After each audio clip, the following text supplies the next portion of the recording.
Hey, how's it going? It's the game, dude. Sorry for the lack of videos and everything, guys, because I've been having to do a lot of work and, a lot of other family stuff. It's not really like, uh, something medical or dangerous, but, it's still important stuff and all that stuff.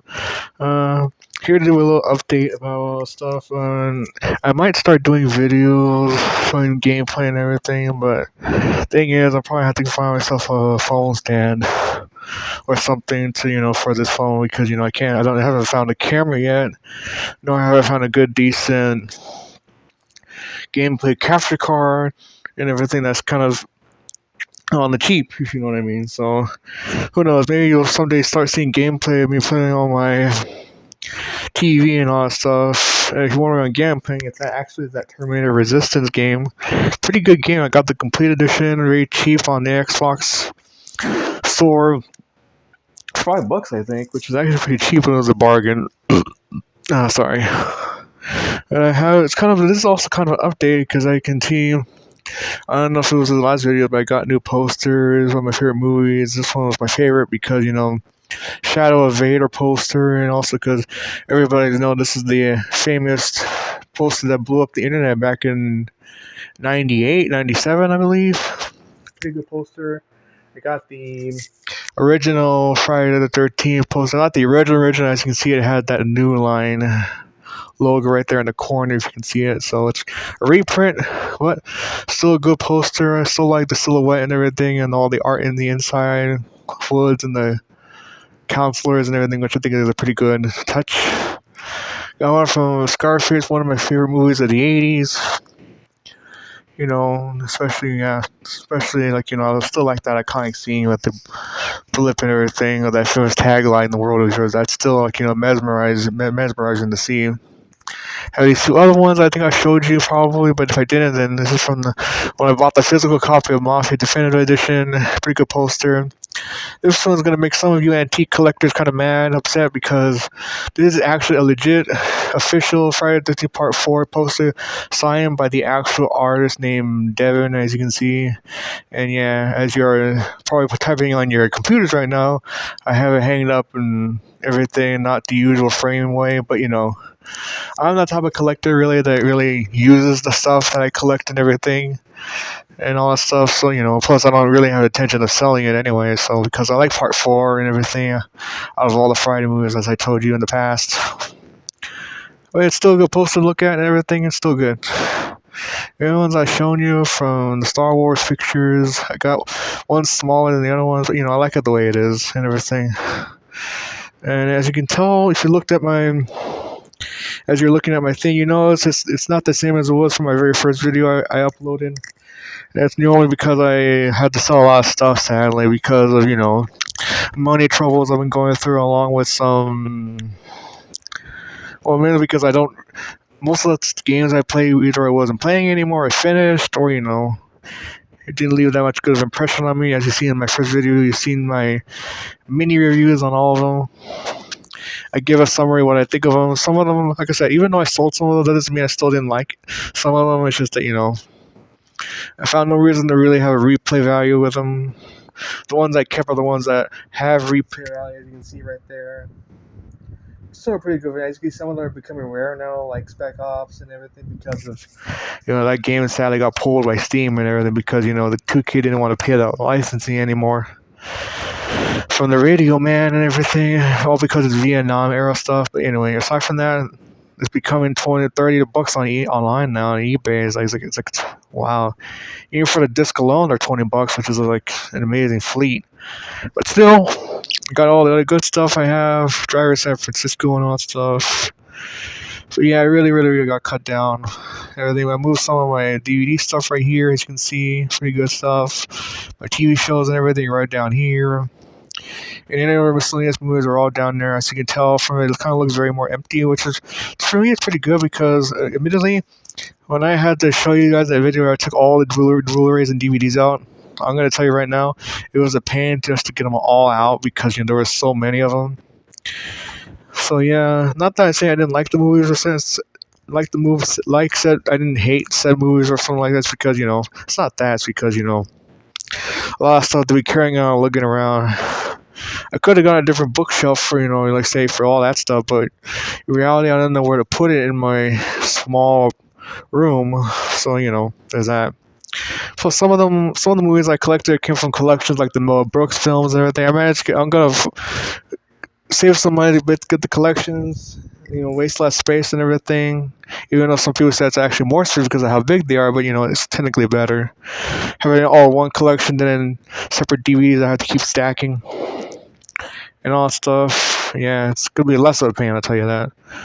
Well, like I said, it's the same thing as the video games. I didn't hate any of the movies except for the ones I got some dissatisfaction for. But aside from that, I had to sell them all because, like I said, because of money reasons and everything, and also because I wasn't really rewatching them as much as I am. Aside from the ones you see right here, which is what I'm rewatching a lot actually.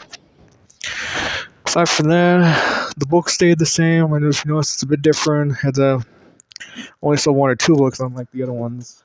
Same thing, I can't see them in my closet, which, as you can see, it's way, way down. As you saw in my last video, I only have five books right there. Well, those are books I actually reread and everything, and my favorite ones out of all that. Yeah, but like I said, there are still good reads. If people still, I'm not saying you shouldn't get them, but there were still good reads. I did get some new ones. Got some of them are from the Mad variants. Like this one, I'm showing you called Claptrap. If it looks familiar, that's because it's not officially made by Mad Magazine, but it's made by two guys who ended up working on the magazine. Tom Richmond, illustrator, and Desmond Delvin, the writer. Pretty good, art and everything. It's just something that's straight out of, the Mad Magazine with the drawing, the borders. Pretty good stories and everything. Got to do movies that, Mad Magazine never picked up because of, either because they didn't or, they didn't think it was warrant enough, if you know what I mean, to be parodied, which I find weird.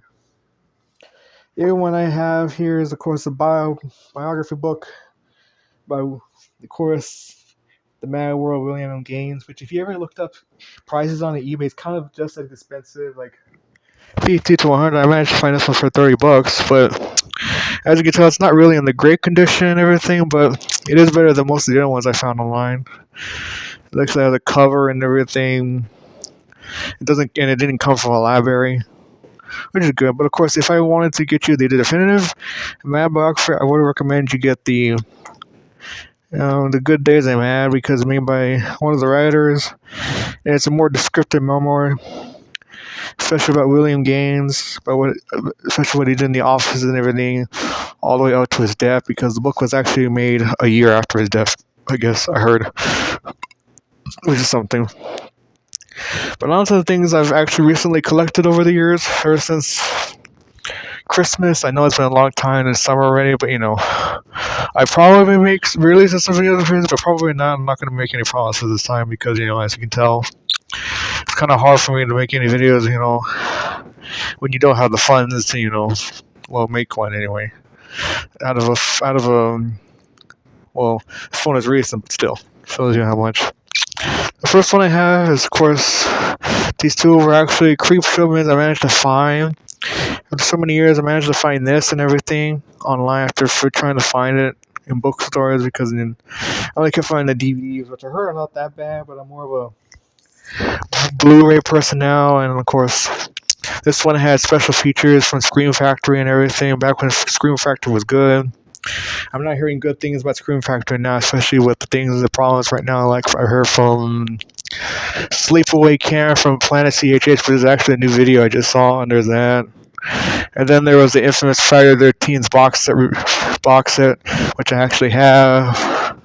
But remember, it's also the re-release version, so it actually has a fixed disc, but it still shows you how much that it had a problem on release when it did.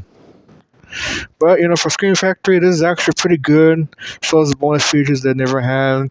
Some were either, as you can all see, it's new and everything. All of which were never on the DVD, which I think is cool. Plus, it comes with its own things, like as you can see, it has a booklet. And everything. All that stuff to read behind the scenes.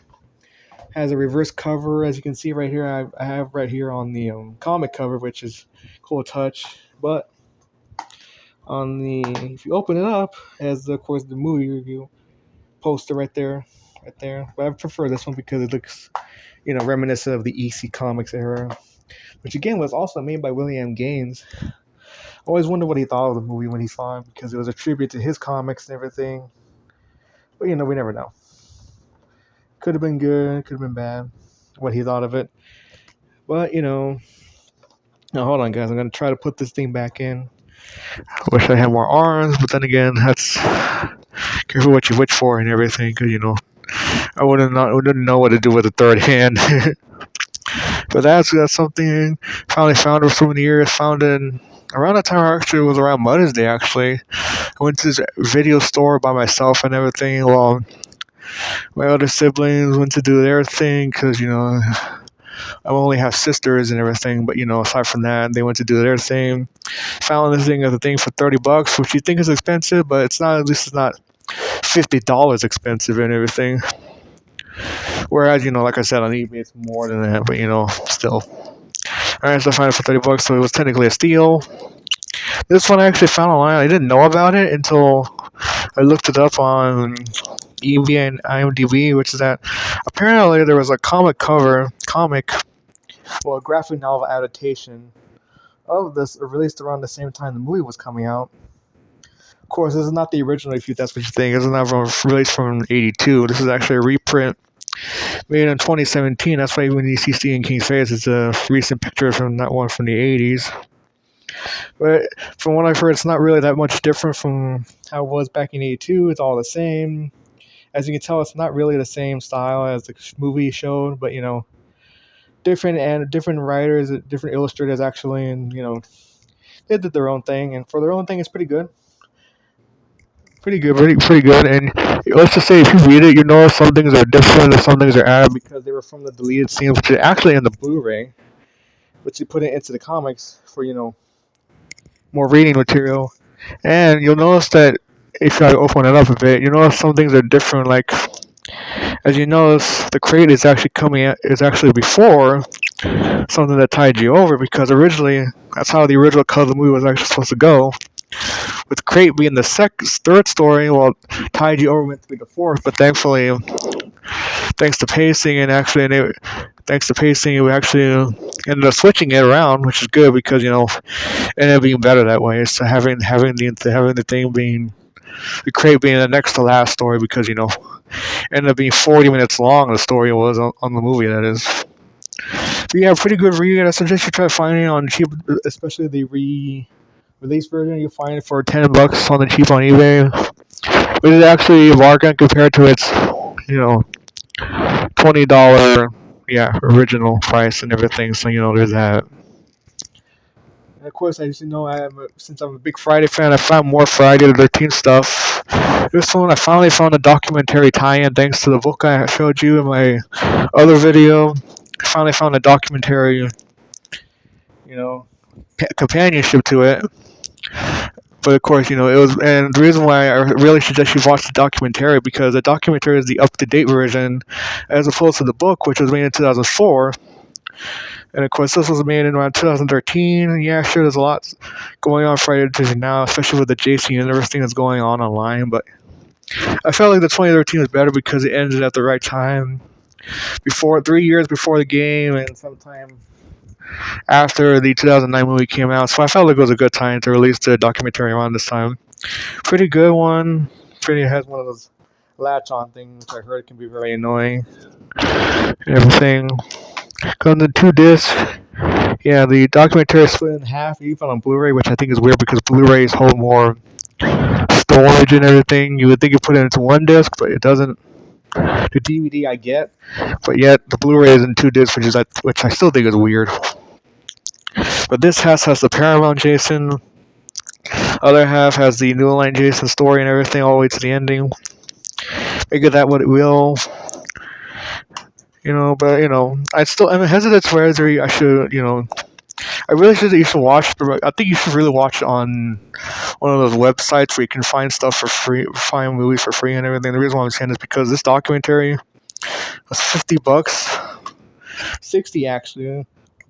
When I bought it on eBay, which is like wow, which is like so much for a 2 disc documentary. It's not even big and everything, but still. That's why I wouldn't recommend you getting it unless, of course, unless, of course, you're the type of person who doesn't have internet where you live. In that case, I suggest you go find it. But keep in mind, it's not going to be very cheap when you get it. It's not. The other one I have is, of course, the comic book based on it's an anthology book from the Wildstorm comics right here. This is actually book 2 of the Friday the 13th anthology, like stories and everything. I've been trying to look for book 1 first, actually, because when it said book 2, I realized, oh, there must be a book 1. But every time, no matter where I look on the internet, even on shady seller stuff, I cannot seem to find book 1 of the Friday the 13th story, which I think is weird. But as you can see, it has different stories, different animated by different people, all different people. Some of them are the same, some of them are different. They have unique styles, like this one, this one looks like something out of a pulp comic thing, but still Friday the 13th story and everything. It's a pretty interesting book. You can actually find this book easily on eBay, unlike the other one, unlike the first book and everything. And I recommend you get the second book because this book has more interesting stories than. Well, I wouldn't say the first one has because I never read the first one, but this one has more stories. Has the Deadlands, Pamela story, Abused and Abuser, and of course How I Spent My Summer Vacation. Interesting stories I'll tell you about, But of course, kind of like the Friday movies, they're an era of the time from the 2000s, so you see a lot of 2000s. You'll see a lot of references from the 2000s in some of the stories, except for Pamela's story, which is kind of a precursor to the Friday the 13th film. In fact, you see scenes of it in the film, as you can see right here. Not here, actually. Like in the beginning, where you see the girl, I forgot her name, trying to head into the camp and everything, as you see it. But instead, it actually has Pamela's face in it this time, unlike the movie, which didn't even show her face because we didn't know the killer at the time, but everybody knows it now. So, well, except for some people who still think Jason was the one, even though he was in the sequels, but never the first one. Unless you count that dream sequence, but of course, that was just a dream. But yeah, pretty interesting book. Again, the same price, $50. I wouldn't. Like I said, this one actually was the cheapest I managed to find, but man, I don't know what's the deal. I can't seem to find the first book. I can't. I just don't know what's the deal. I don't know why. It's weird. The rest I have this one. I don't know if I showed this guys in my last video.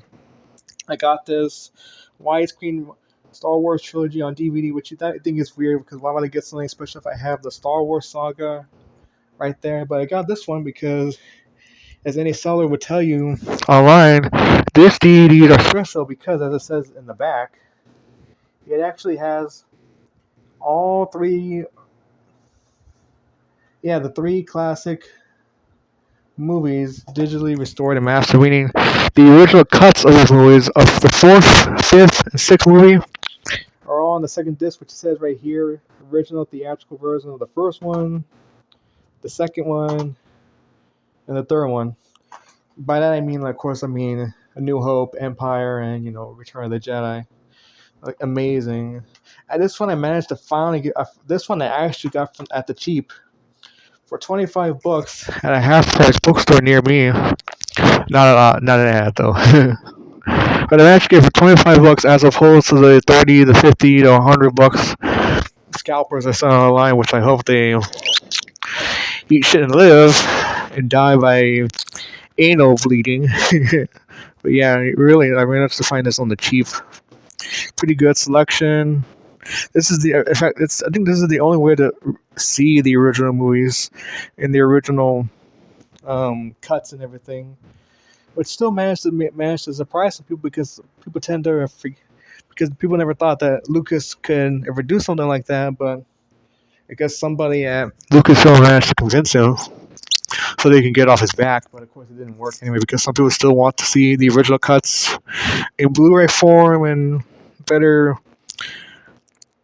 restored quality. Which I don't blame them. I do too. But at the same time, I'm fine with the original movies how they are. I know that's kind of blasphemous to say, but this is coming from a fan and everything. And of course, after seeing the butchering that was the Disney Star Wars stuff, I'm just happy with the way, at least with the way the Star Wars saga did it before Disney ended up buying them back in 2012, I think. Could be wrong, but yeah. Next, I have is a GameCube classic, which everyone might know, Metroid Prime. As you can tell, I didn't get it for that much, which was surprising because I thought I got it for a steal. But it turns out this is the one GameCube game that for some reason isn't been marked high, which I find amazing because unlike the other ones I've been trying to find like Luigi's Mansion, Super Mario Sunshine, Star Fox Adventures, those are like whew, expensive, like up in the hundreds and everything. But I guess this one doesn't count unless of course Nintendo's reselling them on the Nintendo Switch or something. But $25 is pretty big bargain. Even though I'm not a big Metroid fan, in fact, I never played any of the games, not even a new one. But I got this for collection reasons, and I might pick it up someday later in the future if I'm ever interested. But of course, sooner or later, I'm gonna have to find some good GameCube games to play because this thing is just sitting there almost collecting dust, which I haven't taken care of. But it's just that no new games I can get from this. It's kind of sad. I'm trying to find them on the cheap, but that's me. That's technically me asking to fetch for the moon of the water. I guess that's what they say. The other one I have is a set of comic books from a one last Spider-Man villain, which I think you should really read because it's an interesting read. Called The Thousand, made in 2001. This is actually $10 all together. So this was pretty cheap, and despite being almost already 20 years old. But it's a pretty good story. And if you guess based on the first name you see right there, Ennis, this is actually made by the same guy who will later go on to create the Boys comic book. The one that's objectively not good compared to the show, but even the show has sadly gone bad, which I heard from the third season, I think, or was it the fourth? I could be wrong. But it was from there, everything. But made by the same guy, the same writer who made the comic books, made these. Pretty interesting art and everything. I still find it weird that the first cover has nothing to do with the other two. Because the Thousand, without spoilers, the Thousand is a villain. That isn't a gangster, but he is once a former bully, Peter Parker. And that's it. That's all I'll tell you. Let's just say that has nothing to do with the villain. This one actually does because, well, I think you can tell from the way the one looks like it's kind of grotesque. So like I said, I won't tell you that much. But this one's actually relevant to the comic, what goes on in the issue. And so is this, because, 1,000, the spiders and everything, it's Spider-Man. It works, and it's pretty cool looking. But yeah, I recommend trying to find this on the cheap. You'll probably find it in some companion comic graphic novel books you find somewhere at Barnes & Nobles. But in case you just want to read this one story, like I said, hopefully you'll find one on the cheap because thankfully, like I said, this one, $10 each. All into one. And a pretty good read, pretty good short read. Especially if you're not the type of person who will read a comic book. Not an avid comic reader who read a lot of issues and everything. I'm not that type of person, as you can tell. When I showed you in my last video, which were all comics from who are all, I guess, what you call one-off comic books, like Ruins, Powerless, Fear and Loathing in Las Vegas, which is actually based on a book, and a movie, and all that stuff. Hopefully, I'm planning to get that Old Man Logan series, which like I said, is just a one-off comic book. Even though yes, he made separate spin-offs, but those weren't made by the same writers and artists from the comics. So I'm still trying to get that on hardcover. Hopefully, I'll find a good price for it. Until then, this is all I got. I got this pretty good bind. This one I found from a local game exchange. If you don't know what that is, like a gaming store, like almost like how video places are, but with the games and everything, which is pretty good. This one I found with the complete first season, the Blu-ray 3-disc special edition. If you're wondering why I only have the first season, that's because I don't really plan on watching all 13 seasons of the show because kind of like the comic book with the same name. I don't really plan on really anything that long. And yes, I am told that it did ended, and not long, all ongoing, but it's still a long comic book with many issues and heard of like over 6 companion volumes, which is like big books, big heavy books. I heard. Same thing with the Invincible comics, which is on Amazon right now. Which, if you wonder if I watched that, I haven't because I don't want to give Amazon my money. I'd rather not do that. Who knows? Maybe someone made Blu-ray bootlegs on eBay that I can see. So who knows? Am I advocating for it? Not really, because I don't want to get in trouble. But either way, it's the only way out. It's the only way you've ever seen me seeing it that way. Well, at least for this one, I only want to get the first season because, as we all know, Frank Darabont only made the first season because because AMC for some reason fired him. They still never gave a good reason why they fired him. And you can tell because after the third season, it all went downhill. Even though some people say it was only the first season that was good because Frank was there, but the second and third seasons weren't that bad. But they didn't capture the same heights that for some reason the first one did. As you can tell, it has only all 6 episodes, 2 discs. Has a great background, even on the disc where it shows their comic book sales, all the way contrasting with the ones from the TV show and everything, which I think is a cool thing.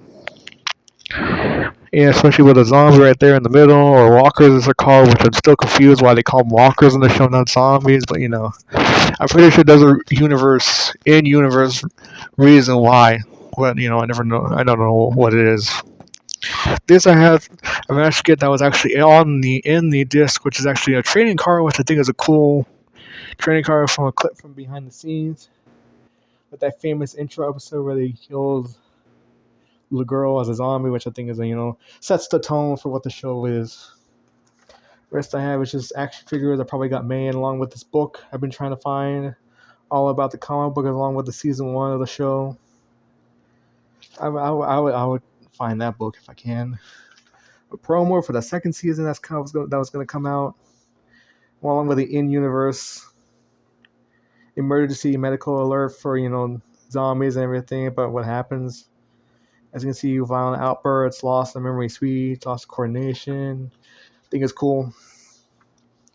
And what makes it special, because I think on the third disc, or it could be, right here, the pilot and everything was the only one filmed in black and white, which you think is weird. But remember, this is Frank Darabont, the one who made that Mist movie that was also filmed in color and in black and white. I don't know, because he felt it looked like something out of a 50s movie, which, can't argue with him about that. But I still find it weird why the show was created, why the pilot episode was in black and white, which I don't understand why, but he probably thought it looked cool. But yeah, I think it's everything is so far. The only thing stuff I have is one book you see right here. It's kind of a official sequel to The Godfather called The Godfather Returns.